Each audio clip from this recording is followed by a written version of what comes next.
الحمد للہ رب العالمین والصلاة والسلام علی اشرف الانبیاء والمرسلین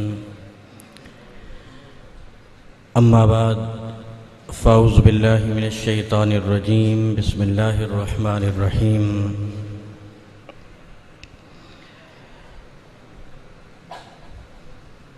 یا ایہا الذین آمنوا اذا قیل لکم تفسحوا فی المجالس آمنت باللہ صدق اللہ العظیم اللہم نور قلوبنا بالقرآن وزین اخلاقنا بالقرآن وادخلنا الجنة بالقرآن ونجنا من النار بالقرآن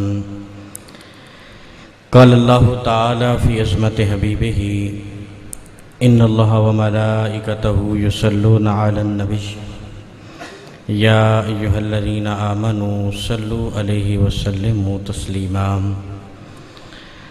اللہم صلی علی سیدنا و مولانا محمد وعلی آل سیدنا و اصحاب سیدنا و شفیعنا و مولانا محمد وبارک وسلم الصلاة والسلام علیکہ یا سیدی یا رسول اللہ وعلی آلکہ واصحابکہ یا سیدی یا حبیب اللہ الصلاة والسلام علیکہ یا سیدی یا رحمت للعالمین وعلی آلکہ واصحابکہ یا سیدی یا شفیع المذنبین۔ اگر بالکل سادہ ہو جائے کو بند ہو جائے تو بہتر ہو جائے گا۔ اللہم صلی علی محمد النبی الامی وعلی آلہ وصحبہ وبارک وسلم۔ اللہم صلی علی محمد وعلی آل محمد وبارک وسلم صلی اللہ تعالی علی حبیبہ محمد وآلہ وصحبہ وبارک وسلم۔ کروڑہا حمد و ثنا رب ذوالجلال کی ذات بابرکات کے لیے جو خالق کائنات بھی ہے اور مالک ارض و سماوات بھی۔ اللہ جل و علا کی حمد و ثنا کے بعد حضور نبی اکرم نور مجسم شفیع امم اللہ کے پیارے امت کے سہارے رب کے محبوب دانائے عیوب مالک رکاب امم فخر عرب و عجم والی کون و مکان سیاہ لا مکان سید انس و جاں سرور لالا رخاں ماہ خوباں شہنشاہ حسینہ تتمہ دوراں سرخیل زہرہ جمالاں جلوہ صبح ازل نور ذات لم یزل باعث تکوین عالم فخر آدم و بنی آدم نیر بطہا رازدار ما اوہا شاہد ما تغا صاحب علم نشرح معصوم آمینہ احمد مجتبہ حضرت محمد مصطفیٰ صلی اللہ علیہ وسلم کے حضور ناز میں اپنی عقیدتوں ارادتوں اور نیاز مندیوں کا خراج پیش کرنے کے بعد انتہائی قابل احترام معزز علماء کرام ثنا خوانان شیریں لسان اور محفل ذکر حبیب میں تشریف رکھنے والے انتہائی قابل احترام معزز مہمانان گرامی، السلام علیکم ورحمۃ اللہ وبرکاتہ۔ جس طرح کہ آپ سب کے علم میں ہے یہ بات کہ آج ہمارے ساتھی ہمارے بھائی ملک اورنگزیب صاحب کی شادی کے سلسلے میں یہ محفل پاک منعقد ہوئی ہے۔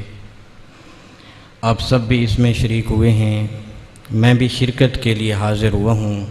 دلی دعا ہے کہ اللہ تعالیٰ ان کی زندگی میں برکتیں عطا فرمائے، نئی زندگی میں ان کو خوشیاں عطا ہوں، اللہ تعالیٰ ان کی تمام مرادوں کو پورا فرمائے اور ان کو نیک صالح اولاد سے مالا مال فرمائے، ان کی والدہ کو، ان کے بھائیوں کو، ان کے جتنے بھی اقربا ہیں چچا ہیں، اللہ تعالیٰ سب کے حال پہ اپنا فضل و کرم فرمائے۔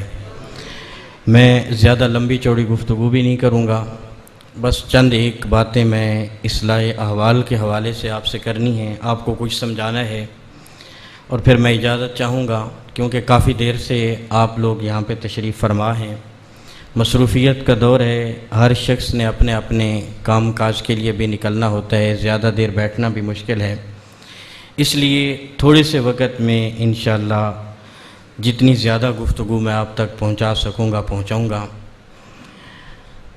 اسلام ایک کامل مذہب ہے، اسلام ایک مکمل دین ہے، زندگی کے ہر پہلو پہ اسلام نے ہماری رہنمائی کی ہے۔ ہم نے سونا کیسے ہے، جاگنا کیسے ہے، کھانا کیسے ہے، پینا کیسے ہے، اٹھنا کیسے ہے، بیٹھنا کیسے ہے، ہم نے شادی کیسے گزارنی ہے، ہم نے فوتگی کیسے گزارنی ہے، ہر پہلو سے اسلام ہماری رہنمائی کرتا ہے۔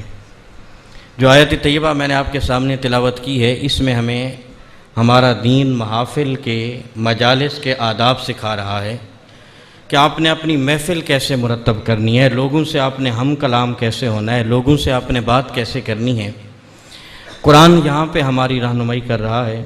ایک مجلس تھی، حضور تشریف فرما تھے اور حضور صحابہ کرام کو واعظ فرما رہے تھے۔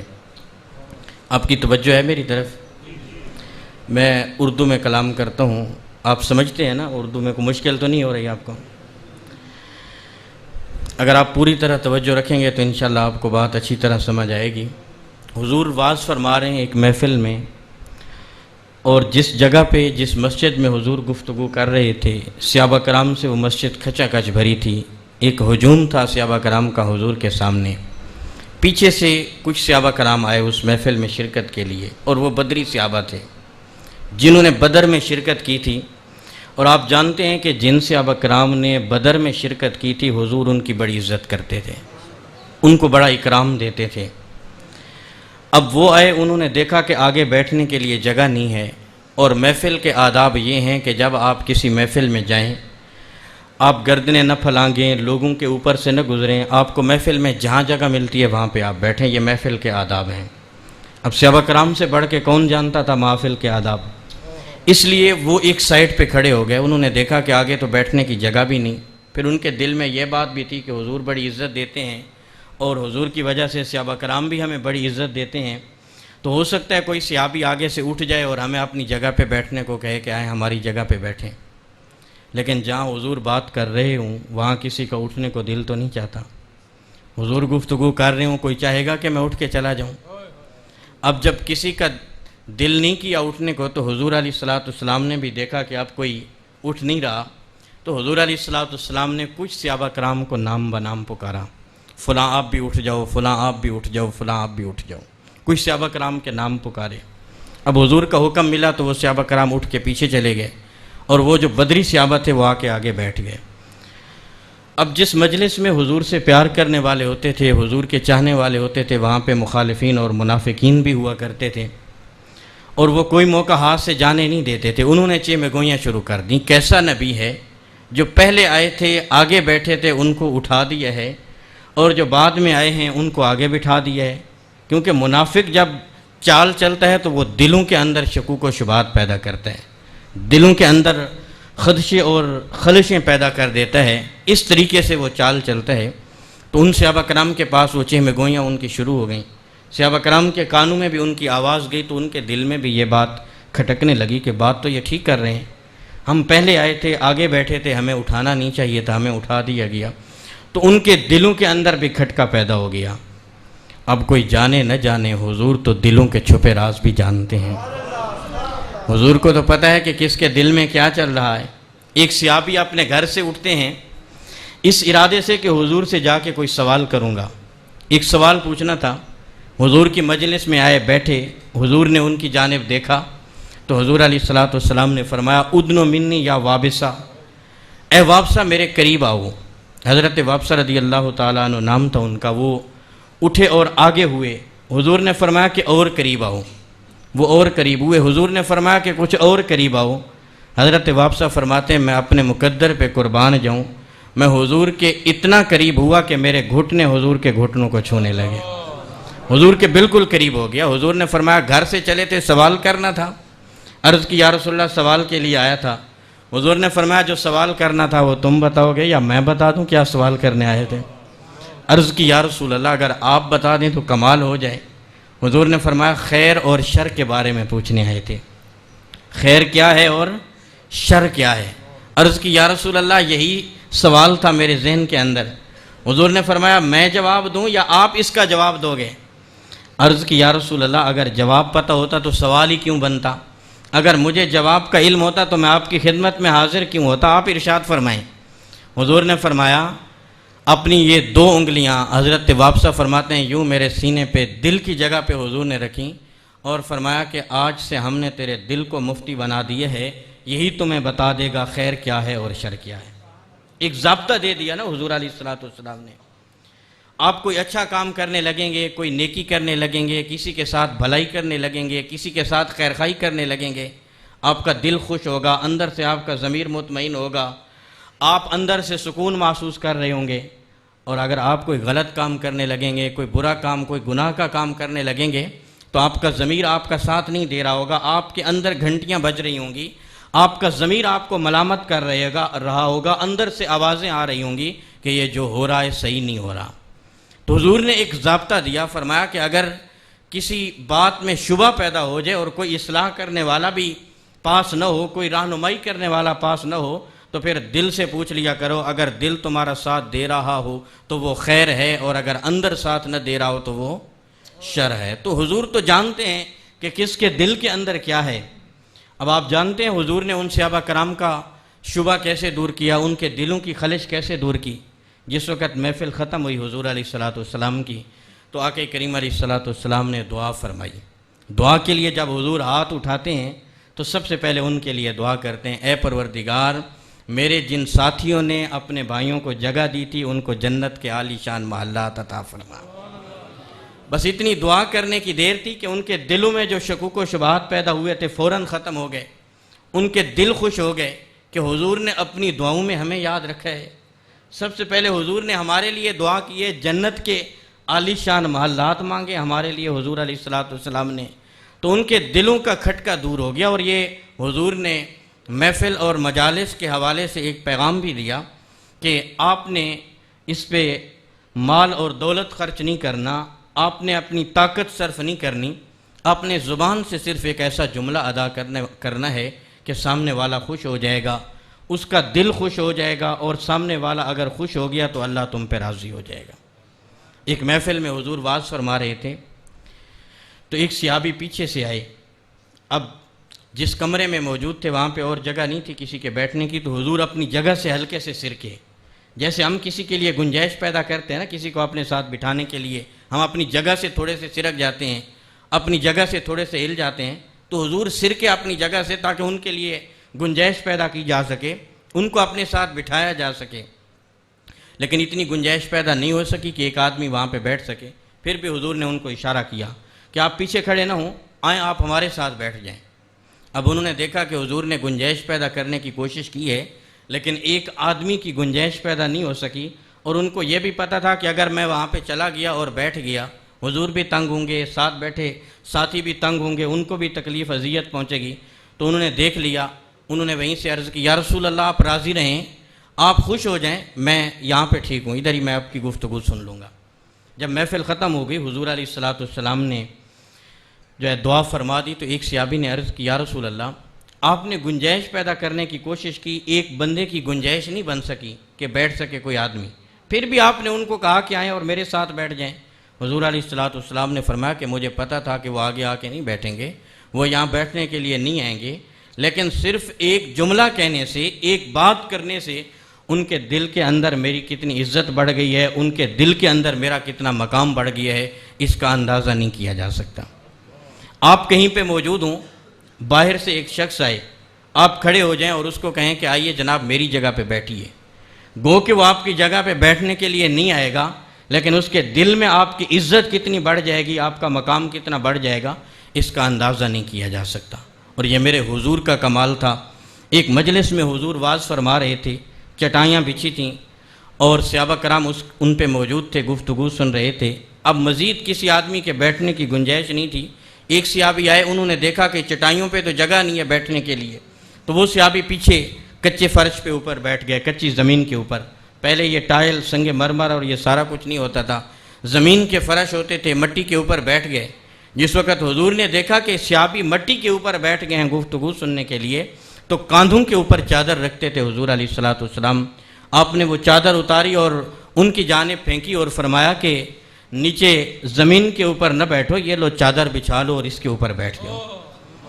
اب وہ چادر ان تک پہنچی، انہوں نے چادر کو تھاما، چوما، آنکھوں پہ رکھا، سینے سے لگایا، عرض کی یا رسول اللہ ہماری اتنی جرت، ہماری اتنی مجال کہ اس چادر کو ہم نیچے بچھا کے اوپر بیٹھیں، اتنی جرت ہم کیسے کر سکتے ہیں؟ یہ تو وہ عظیم چادر ہے جب آپ کے کاندھوں پہ ہوتی ہے تو پیغام عرش الہی سے اترتا ہے، جبریل اللہ کا کلام لے کے نازل ہوتے ہیں، اور ہم یہ نیچے بچھا کے کیسے بیٹھ سکتے ہیں؟ انہوں نے چادر نیچے نہیں بچھائی، چادر کے اوپر نہیں بیٹھے، لیکن ان کے دل میں کتنی عزت بڑھ گئی حضور کے لیے، اور کتنا مقام پیدا ہو گیا، کتنا مقام بڑھ گیا، اس کا اندازہ نہیں کیا جا سکتا۔ تو یہ ایک ضابطہ دیا حضور علیہ الصلوۃ والسلام نے کہ بعض مقامات پہ آپ کا پیسہ نہیں لگے گا، آپ کی طاقت صرف نہیں ہوگی، آپ کا مال خرچ نہیں ہوگا، آپ نے ایک چھوٹا سا کام کرنا ہے، زبان سے ایک چھوٹا سا جملہ ادا کرنا ہے، اور اس سے سامنے والے کا دل خوش ہو جائے گا، اور سامنے والے کا اگر آپ نے دل جیت لیا، اس کا دل خوش کر دیا، تو پھر عرش کا رحمان آپ سے راضی ہو جائے گا۔ لیکن ہم اس بات کی طرف توجہ نہیں دیتے، ہمارے منہ میں جو آتا ہے ہم بول دیتے ہیں، ہمارے دل میں جو آتا ہے ہم کہہ دیتے ہیں، اور ہم اپنی زبان سے الفاظ ادا کرنے کے بجائے تیر برساتے ہیں، اور کبھی ہم نے اندازہ نہیں کیا کہ ہماری بات کسی کے لیے سکون کا سبب ہے یا تکلیف اور اذیت کا سبب بن رہی ہے، کبھی اس چیز کی طرف ہم نے غور نہیں کیا۔ حضرت سیدنا علی المرتضیٰ شیر خدا رضی اللہ تعالی عنہ آپ فرماتے ہیں کہ چاقو یا تلوار کا زخم تو بھر جاتا ہے، لیکن زبان کا زخم کبھی نہیں بھرتا۔ چاقو ماریں آپ کسی کو، تلوار ماریں، کچھ دن گزریں گے، زخم بھر جائے گا، جلد برابر ہو جائے گی، وہ نشان ختم ہو جائے گا، لیکن اگر آپ زبان سے کسی کو اذیت پہنچائیں گے، زبان سے کسی کو آپ تکلیف دیں گے، کسی پہ جملہ کسیں گے، تو وہ بات مرتے دم تک ہمیشہ اس کو یاد رہتی ہے، اور یہ ایسا زخم ہے جو مرتے دم تک انسان کے ساتھ رہتا ہے۔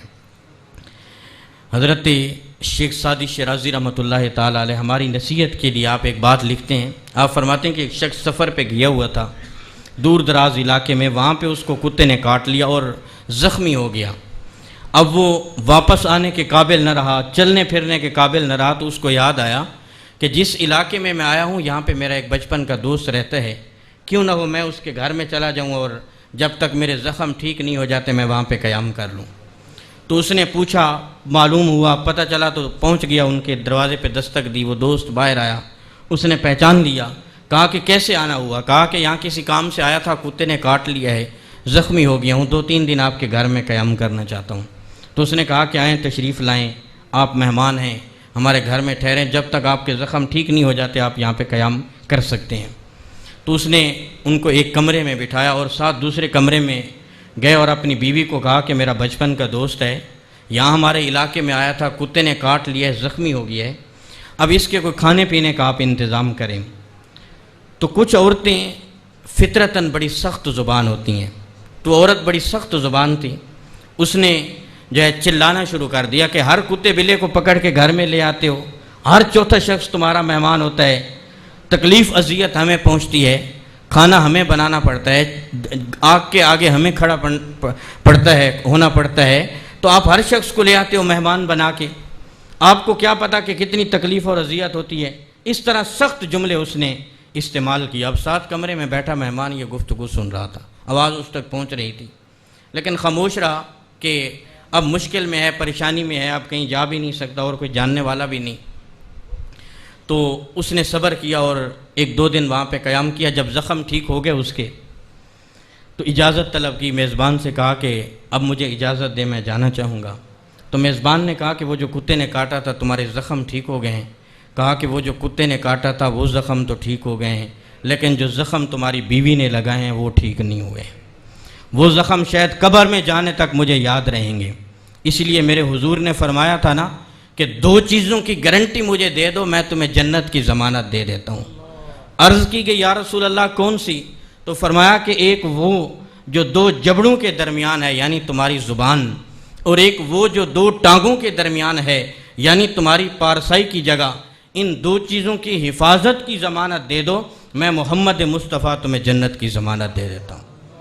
تو یہ زبان ایک ایسی چیز ہے، اس کا استعمال بڑا سوچ سمجھ کے کرنا چاہیے۔ میرے حضور فرماتے ہیں کسی پریا پنچایت میں، کسی مجلس میں، کسی محفل میں آپ کو گفتگو کرنے کا موقع ملے تو آپ زبان سنبھال کے بات کیا کرو، سامنے والے کے مزاج کے مطابق بات کیا کرو، کیونکہ تم بات کر رہے ہوگے، وہاں پہ کوئی تمہارے باپ کی عمر کا بیٹھا ہوگا، کوئی تمہارے دادا کی عمر کا بیٹھا ہوگا، کوئی امام مسجد بیٹھا ہوگا، کوئی اسکول ٹیچر بیٹھا ہوگا، کوئی محلے کا معزز سفید داڑھی والا شخص بیٹھا ہوگا، تو اس لیے لوگوں کو دیکھ کے ان کے مزاج کے مطابق بات کیا کرو۔ اور صرف یہ حضور علیہ الصلوۃ والسلام نے ہمیں تعلیم نہیں دی بلکہ اس کا پریکٹیکل کر کے دکھایا۔ حضور تشریف فرماتے حجرہ مبارکہ کے اندر ٹیک لگائی ہوئی تھی، مبارک پنڈلی سے کپڑا بھی اٹھا ہوا تھا۔ حضور کسی چیز کے بارے میں سوچو بچار فرما رہے تھے تو دروازے پہ دستک ہوئی، پوچھا کون؟ عرض کی کہ ابو بکر ہوں۔ حضور علیہ الصلوۃ والسلام نے فرمایا کہ آ جاؤ۔ سیدنا صدیق اکبر رضی اللہ تعالیٰ عنہ گئے، حضور سے گفتگو شروع فرمائی، کچھ ہی لمحے گزرے تو پھر دروازے پہ دستک ہوئی، پوچھا کون؟ عرض کی کہ عمر ہوں۔ تو حضور نے فرمایا کہ اندر آنے دو۔ حضرت عمر رضی اللہ تعالیٰ عنہ بھی آ گئے اور وہ بھی ہم کلام ہو گئے۔ کچھ ہی لمحے گزرے تو پھر دستک ہوئی، پوچھا کون؟ عرض کی کہ حضرت عثمان ہوں۔ تو حضور علیہ الصلوۃ والسلام نے فرمایا ذرا ٹھہر جاؤ۔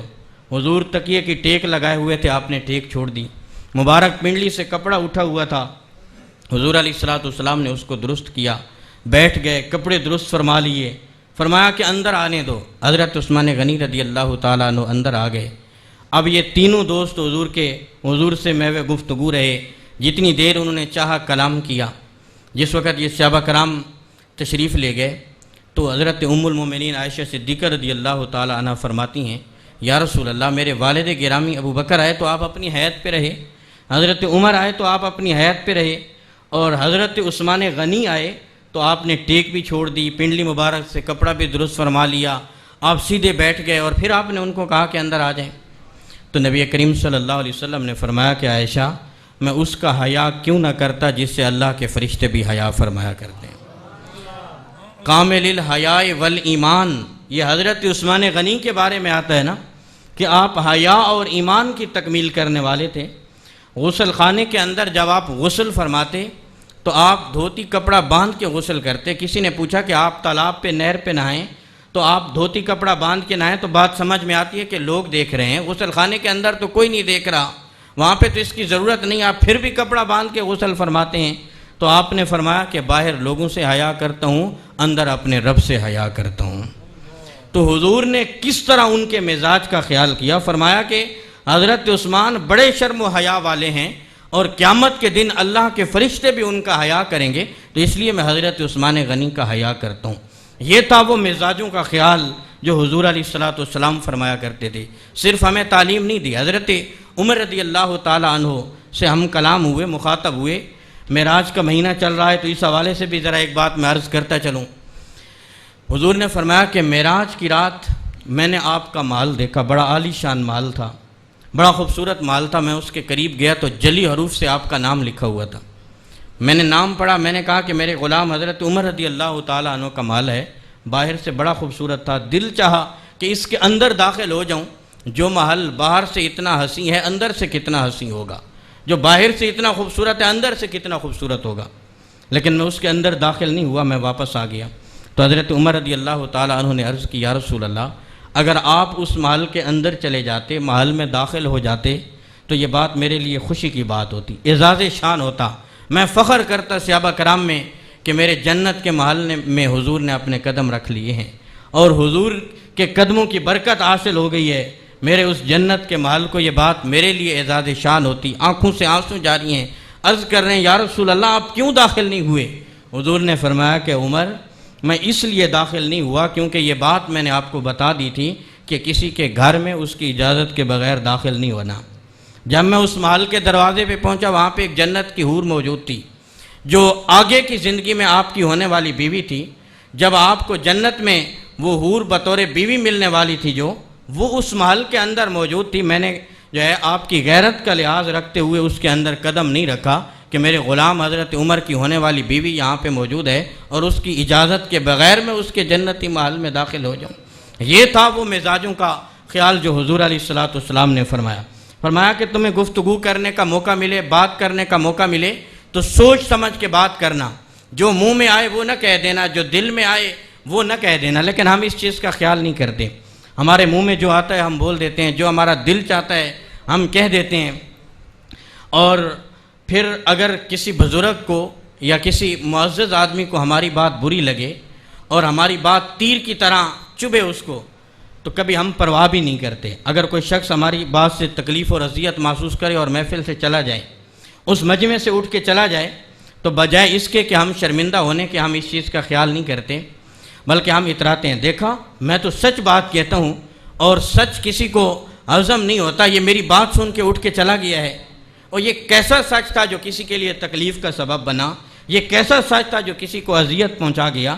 تمہارے باپ کی عمر کا ایک شخص تھا، اس نے تکلیف محسوس کی تمہاری بات پہ، اور تمہیں شرمندہ ہونے کے بجائے تم اس پہ اترا رہے ہو، تم اس پہ فخر کر رہے ہو اور کہہ رہے ہو کہ یہ میں نے بہت بڑے کمال کی بات کی ہے۔ یہ تو ہمارے سوچنے کا مقام ہے، تم نے تو جو منہ میں آیا کہہ دیا۔ اب کمال تو اس کا ہے جس نے برداشت کر لیا اور چپ کر کے چلا گیا تمہاری بات سن کے۔ تو اس لیے سوچ سمجھ کے حضور علیہ السلام تشریف فرماتے، ام المومنین حضرت سید عائشہ صدیقہ رضی اللہ تعالی عنہ موجود تھیں۔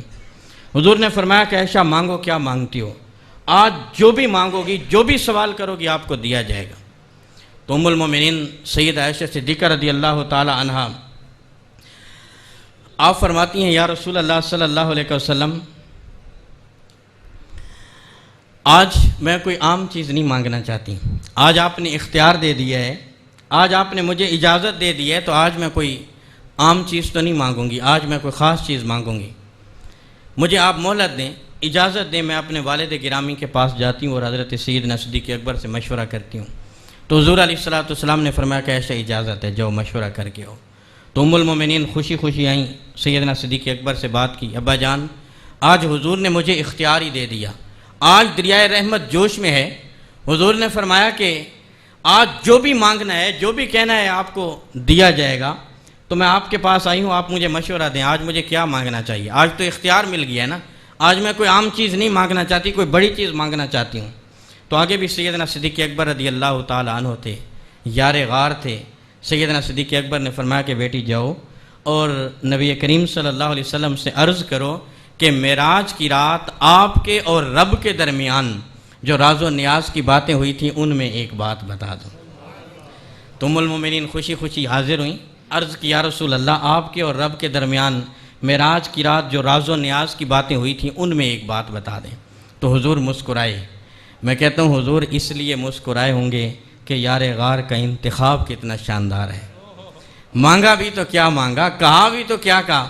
حضور نے فرمایا اے عائشہ میں نے وعدہ کیا تھا، اس لیے میں آپ کو بتاؤں گا، میرے اور رب کے درمیان بہت ساری باتیں ہوئیں جو راز و نیاز کی باتیں تھیں جو میں نے کسی کو نہیں بتائیں، ان میں ایک بات یہ بھی تھی، میرے رب نے مجھ سے یہ وعدہ کیا ہے آپ کا امتی اگر کسی کا ٹوٹا ہوا دل جوڑ دے گا، کسی کا دل خوش کر دے گا، تو میں رب اس کو بغیر حساب کے جنت میں داخل فرما دوں۔ نعرہ تکبیر، نعرہ رسالت، نعرہ تحقیق، سیدی مرشدی۔ کتنی چھوٹی سی بات ہے، کسی کا دل خوش کرنا، کسی کو راضی کرنا، کسی کے لیے اچھا جملہ کہہ دینا اور وہ خوش ہو جائے، چھوٹی سی بات ہے نا، خوش ہونے والی بات ہے۔ سیدنا صدیق اکبر کے پاس ام المومنین حاضر ہو کے بتاتی ہیں کہ چھوٹا سا عمل ہے، بہت بڑی نیکی ہے، بہت بڑا اجر ہے۔ تو اب بات تو خوش ہونے والی تھی، لیکن سیدنا صدیق اکبر خوش نہیں ہو رہے، آنکھوں سے آنسو جاری ہو گئے۔ ام المومنین حیران ہوئیں، ابا جان بات خوش ہونے والی ہے، آپ خوش ہونے کے بجائے رو رہے ہیں، آپ کی آنکھوں سے آنسو آ رہے ہیں۔ تو سیدنا صدیق اکبر نے کہا بیٹی اس کو ذرا معکوس دیکھو، ہر چیز کا دوسرا پہلو بھی ہوتا ہے، اگر کسی کا دل جیتنے سے، کسی کا دل خوش کرنے سے اور کسی کا ٹوٹا ہوا دل جوڑنے سے بغیر حساب کے اللہ جنت میں داخل فرمائے گا، تو پھر کسی کو اذیت پہنچانے سے، کسی کا دل توڑنے سے، زبان سے کسی کو تکلیف دینے سے پھر اس کا عذاب بھی اسی قدر سخت ہوگا، کیونکہ جس نیکی کا جتنا بڑا انعام ہوتا ہے اتنا بڑا وبال بھی تو ہوتا ہے اس کا۔ فرمایا کہ یہ چھوٹا سا عمل اتنا بڑا انعام، اور پھر اس کے برعکس اگر کسی کو اذیت دیں گے تو پھر اس کا عذاب اور وبال بھی اس قدر سخت ہوگا۔ تو اسی لیے ہمیں یہ تعلیم دی گئی ہے کہ آپ نے اپنی محفل میں، اپنی مجلس میں، اپنے اجتماع میں، اپنے مجمع میں، اپنے ساتھ اٹھنے بیٹھنے والے لوگوں میں اپنی گلی والے لوگوں کے ساتھ، اپنے محلے والے لوگوں کے ساتھ اور اپنے ہم سفر لوگوں کے ساتھ آپ نے زبان کیسے استعمال کرنی ہے، گفتگو کیسے کرنی ہے، اس مجلس کے آداب کو آپ نے کیسے ملوز خاطر رکھنا ہے، اس کے آداب اور اس کے جو اخلاقیات ہیں ان کو کیسے آپ نے ملوز خاطر رکھنا ہے، لیکن ہم ان چیزوں کی پرواہ نہیں کرتے۔ ہماری شادی کی محفلوں کا طریقہ الگ ہے، ہماری فوتگی اور اس طرح کے جو معاملات ہوتے ہیں اس کا طریقہ الگ ہے۔ ہم کسی شادی میں شریک ہونے کے لیے جاتے ہیں، وہاں پہ ہم غسل کریں گے، اچھا لباس پہنیں گے، خوشبو لگائیں گے، اچھا جو ہے سوٹ پہن کے، اچھے بوٹ پہن کے، سوٹڈ بوٹڈ ہو کے، بڑے تیار ہو کے، خوشبو لگا کے ہم جائیں گے، میرے جال میں پہنچ جائیں گے اور بڑے مہذب طریقے سے ہم وہاں پہ بیٹھ جاتے ہیں، بڑے اچھے طریقے سے ہم وہاں پہ جو ہے باادب طریقے سے ہم بیٹھتے ہیں۔ لیکن جو ہی یہ اعلان ہوتا ہے کہ کھانا کھل گیا ہے، اس وقت پھر ہماری کیفیت دیکھنے والی ہوتی ہے۔ پھر اس وقت ہماری کیفیت یہ ہوتی ہے، شاید کہ 15 دن سے ہمیں بھوکا رکھا گیا تھا اور تھوڑی دیر کے لیے ہمیں کھول دیا گیا ہے اور پھر اس کے بعد ہمیں قید کر لیا جائے گا، اس وقت ہماری کیفیت دیکھنے والی ہوتی ہے۔ سارے ادب و آداب ہم بھول جاتے ہیں اور محفل کا، وہاں پہ اس مجلس کا جو بھی تقدس تھا اس کو پھر ہم کیسے پامال کرتے ہیں۔ بڑے مہذب لوگ میں نے دیکھے ہیں، بڑے پڑھے لکھے لوگ، بڑے سوٹڈ بوٹڈ ہو کے، بڑے اچھے طریقے سے تیار ہو کے جائیں گے، لیکن وہاں پہ ان کی میں نے حالت دیکھی ہے اور وہ حالت دیکھنے والی ہوتی ہے۔ اور آپ پھر جس کے ہاتھ میں چمچ لگ جاتا ہے، پھر اس کی کوشش ہوتی ہے جو بھی مال ہے یہ میں نکال لوں، اس کو پیچھے والے نظر نہیں آ رہے ہوتے، ساتھ کھڑے ہوئے لوگوں کا وہ احساس نہیں کر رہا ہوتا کہ ان کا بھی حصہ میں نے چھوڑنا ہے، میرے بعد انہوں نے بھی اسی برتن کو استعمال کرنا ہے، لیکن ہم خیال نہیں کرتے۔ اور کیسے ہوتا ہے ہمارا وہاں پہ طریقہ کار، اپنی پلیٹ کے اندر ہم جتنا مال ڈالتے ہیں کیا ہم سارا کھاتے ہیں؟ آپ نے دیکھا ہے شادیوں کے کھانا کتنا ضائع کیا جاتا ہے، پلیٹوں کے اندر لوگ کتنا چھوڑ کے چلے جاتے ہیں۔ ہم اپنے گھر کے اندر 1 کلو 2 کلو گوشت بنائیں، ایک بوٹی کو ہم 3 بار چوستے ہیں کہ کوئی ذرا باقی نہ رہ جائے، اور بڑے اچھے طریقے سے جو ہے ہم اس کا صفایا کرتے ہیں، لیکن شادی پہ اس چیز کا خیال ہم نے کبھی نہیں کیا، اس لیے کہ ہمارے گھر کا مال خرچ نہیں ہوا تھا، کسی دوسرے کا وہ مال تھا جس کو ہم اجاڑ رہے ہیں، جس کو ہم ضائع کر رہے ہیں، برباد کر رہے ہیں، اور اس کا ہم نے کبھی احساس بھی نہیں کیا۔ ہم تو آ جاتے ہیں وہاں سے، پیچھے جب عملہ صفائی کرتا ہے، کتنے چاول، کتنی بوٹیاں، کتنے نان، کتنی روٹیاں، اور کتنا وہاں پہ ہمارا جو ضائع کیا ہوا کھانا ہوتا ہے وہ ڈسٹ بن کے اندر، کوڑا دان کے اندر ڈال رہے ہوتے ہیں۔ کبھی اس چیز کا آپ نے خیال کیا ہے؟ کبھی اس چیز کے بارے میں آپ نے سوچا ہے؟ کھانے کا ایک لقمہ حضور علیہ السلام نے لیا، کسی دعوت پہ موجود تھے، تو حضور علیہ السلام نے لقمہ لیا اور یوں اپنے ہاتھ میں لقمہ پکڑ کے صحابہ کرام کی جانب مخاطب ہوئے اور صحابہ کرام کو جھنجھوڑ کے کہا، او میرے صحابہ ادھر میری طرف دیکھو، ادھر میری طرف متوجہ ہو جاؤ۔ یوں جھنجھوڑ کے حضور صحابہ کرام سے مخاطب ہوئے اور فرمایا، یہ دیکھ رہے ہو، یہ رزق ہے، اللہ کا رزق ہے، اس کی قدر کیا کرو، یہ جس گھر سے روٹھ جاتا ہے وہاں دوبارہ پلٹ کے نہیں آتا، رزق جس سے ناراض ہو جائے پھر وہاں پلٹ کے نہیں آتا، اس کی قدر کیا کرو۔ حضور صحابہ کرام کو تعلیم دے رہے ہیں اور کبھی ہم نے اس چیز کا خیال نہیں کہ ان کو ہم کوئی اہمیت ہی نہیں دیتے، ہم اس کو کچھ سمجھتے نہیں۔ وہ بھی تو ہماری ایک محفل ہے، وہ بھی تو ہماری ایک مجلس ہے، اس کے بھی تو کوئی آداب ہیں، اس کا بھی تو ہم نے خیال کرنا ہے۔ حضرت فاروق اعظم رضی اللہ تعالیٰ عنہ جب کسریٰ کو اپنے پاؤں تلے روندنے کا وقت آیا تو حضرت عمر رضی اللہ تعالیٰ عنہ کو انہوں نے پیغام بھیجا، کسریٰ کی طرف سے یہ پیغام ملا کہ ہم آپ کا مقابلہ نہیں کرنا چاہتے، ہم جنگ نہیں کرنا چاہتے، آپ ہمارے ساتھ مذاکرات کریں، ٹیبل ٹاک کریں، بیٹھیں ہمارے ساتھ، آپ اپنے مطالبات رکھیں، ہماری بھی جو ہے عرضیات ہیں ان کو بھی آپ سنیں، اور یہ محل اور یہ علاقہ آپ ویسے ہی اپنے قبضے میں لے لیں، ہم جنگ نہیں کرنا چاہتے، ہمیں پتہ ہے ہم مسلمانوں کا مقابلہ نہیں کر سکتے، مسلمانوں کے ساتھ تلواروں سے کبھی بھی ہم مقابلہ نہیں کر سکتے، تو اس لیے آپ مذاکرات کریں۔ انہوں نے پیغام بھیجا، حضرت عمر رضی اللہ تعالیٰ عنہ نے اپنے 2 قاصدین بھیجے، حضرت حذیفہ بن یمان رضی اللہ تعالیٰ عنہ اور حضرت عامر بن سعید تھے، یا حضرت ابو عامر رضی اللہ تعالیٰ عنہ، ان میں سے کوئی ایک تھے صحابی۔ تو یہ دونوں صحابہ کرام ایک لمبا سفر طے کر کے، اس وقت یہ گاڑیاں تو نہیں ہوتی تھی، پیدل سفر ہوتا تھا، اونٹ، گھوڑے، خچر، گدھے استعمال ہوتے تھے سفر کے لیے، تو یہ پیدل سفر کر کے دور دراز علاقے میں کسریٰ کے محل میں پہنچے صحابہ کرام۔ آگے محافظین موجود تھے، دربان موجود تھے، تو انہوں نے کہا کہ ہم حضرت عمر رضی اللہ تعالیٰ عنہ کے قاصد ہیں اور آپ کے بادشاہ سے مذاکرات کرنے کے لیے آئے ہیں۔ انہوں نے کہا کہ آپ اپنا حلیہ دیکھیں، آپ کے چہرے پہ، آپ کی داڑھی پہ، آپ کے زلفوں پہ، آپ کے کپڑوں پہ کتنی گرد و غبار ہے، اس حلیے میں آپ ہمارے بادشاہ سے ملاقات کریں گے، اس طرح آپ ہمارے بادشاہ سے ملیں گے؟ کیونکہ بادشاہ سے ملنے کے بھی کوئی آداب ہوتے ہیں۔ تو صحابہ کرام نے کہا کہ ہم بڑا لمبا سفر طے کر کے آئے ہیں، اور پیدل سفر تھا، گرد و غبار، دھول مٹی جو آپ دیکھ رہے ہیں ہمارے چہرے پہ، بالوں پہ، یہ تو ہونا ہی تھا۔ تو انہوں نے کہا کہ پھر آپ ایسا کریں، ہمارے شاہی جبے آپ لے لیں، جو بادشاہ کے سامنے جانے کے لیے شایان شان ہیں، وہ جبے آپ پہنیں اور پھر آپ بادشاہ کے پاس جا کے گفتگو کریں۔ انہوں نے کہا کہ کافر کا لباس ہم اپنے بدن پہ اوڑھیں گے، کافر کے لباس کو ہم زیب تن کریں گے۔ انہوں نے کہا کہ کچھ بھی ہو جائے، غیر کی تہذیب اور کلچر تو ہم نے کبھی بھی نہیں اپنانا، کافر کا لباس کبھی بھی ہم اپنے بدن پہ نہیں اوڑھیں گے۔ اور آج ہم دیکھ لیں، ہماری شادی بیاہ پہ جو ہمارا لباس ہوتا ہے، بالخصوص ہماری جو خواتین کا لباس ہوتا ہے شادی کے موقع پہ، کبھی آپ نے غور کیا ہے کیا یہ لباس پہن کے کسی کے سامنے آنے کے قابل ہوتی ہیں ہماری خواتین؟ یہ کہاں سے لیا کلچر ہم نے؟ یہ کس طرح چیز ہمارے اندر رائج ہوئی؟ کس طرح ہم نے اس کو اپنایا؟ یہ ہندوؤں کا کلچر، یہ یہود و نصارہ کا کلچر، اور ایک وہ ہمارے اسلاف تھے کہ انہوں نے غیر کے لباس کو اپنے بدن کے قریب نہیں آنے دیا، اور ہم اس چیز کا خیال نہیں کر رہے ہوتے۔ یہ ہمارے بھائی بڑے خوش قسمت ہیں، مہندی کے موقع پہ انہوں نے جو ہے حضور کے میلاد کی محفل سجا لی، ورنہ مہندی پہ جو خرافات کی جاتی ہیں ہماری شادی بیاہ پہ اور ہمارے ان فنکشن پہ، کبھی آپ نے غور کیا ہے؟ اور یہ کہاں سے لیا ہم نے؟ جب ہمارے ہاں کوئی فوتگی ہوتی ہے تو پھر ہمیں اسلام یاد آتا ہے۔ کوئی عورت فوت ہو جاتی ہے تو کہتے ہیں کہ چلو اب چادر اوپر کر لو، قبر کے اوپر چار جو محرم رشتے ہیں وہ چادر پکڑ لیں، کیونکہ عورت جو ہے قبر کے اندر دفن ہونے لگی ہے۔ جو غیر محرم ہے وہ دور چلے جائیں، پیچھے ہٹ جائیں، غیر محرم چہرہ نہ دیکھیں عورت کا۔ اب فوتگی ہوئی ہے، تا حد نگاہ سوگوار ماحول ہے، اور خانہ ذہن میں بھی عورت کے حوالے سے کوئی بات کسی کے ذہن میں نہیں آ سکتی، پھر بھی کہا جاتا ہے غیر محرم پیچھے ہو جائیں، اوپر چادر تان لی جاتی ہے۔ اس وقت سارا دین جو ہے وہاں پہ یاد آ رہا ہوتا ہے قبرستان کے اندر۔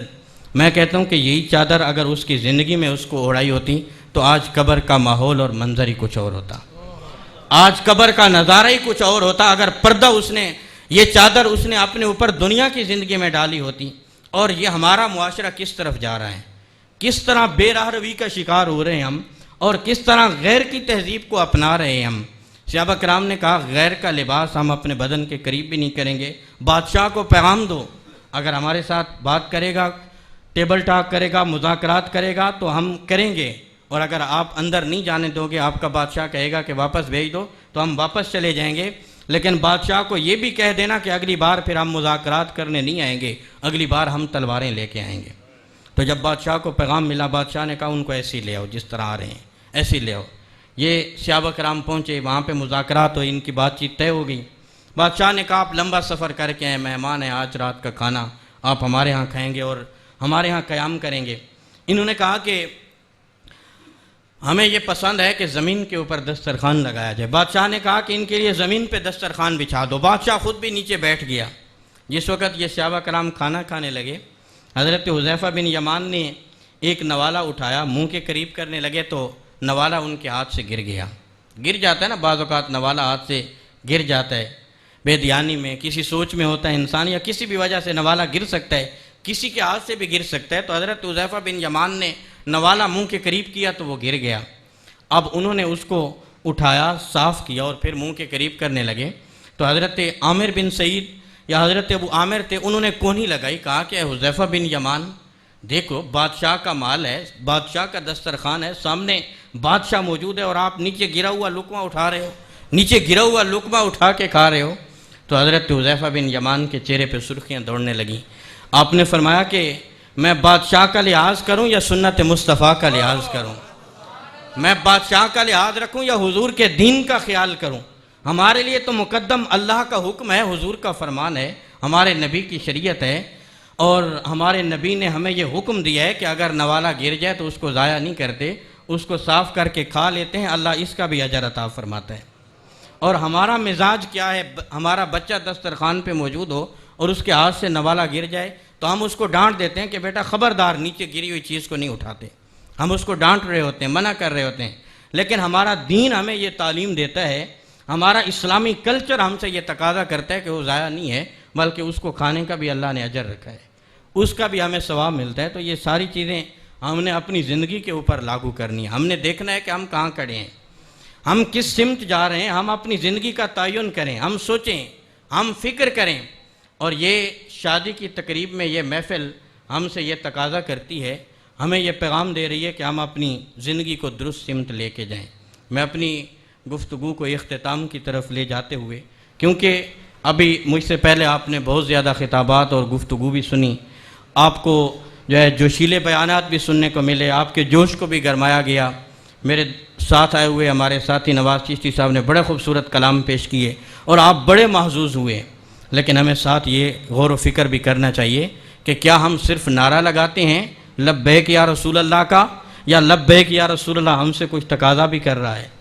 ہم حضور سے محبت کرتے ہیں اور محبت رسول ہم سے کچھ تقاضا بھی کر رہی ہے، محبت رسول ہم سے کچھ تقاضا کرتی ہے، اور اس کے بھی کچھ حقوق ہیں جو ہم ادا نہیں کر رہے۔ کسی محب کا دل چاہتا ہے کہ وہ اپنے محبوب سے نہ ملے، کسی محب کا دل چاہتا ہے کہ وہ اپنے محبوب کو نہ دیکھے، چاہتا ہے نا، آپ کی خواہش ہے آپ کو زیارت مصطفیٰ ہو جائے، آپ کا دل چاہتا ہے، کبھی آپ نے جو ہے اس چیز پہ توجہ کی، آپ کا دل کبھی چاہا کہ ہم حضور علیہ السلام کا دیدار بھی کریں، کبھی حضور کو دیکھیں؟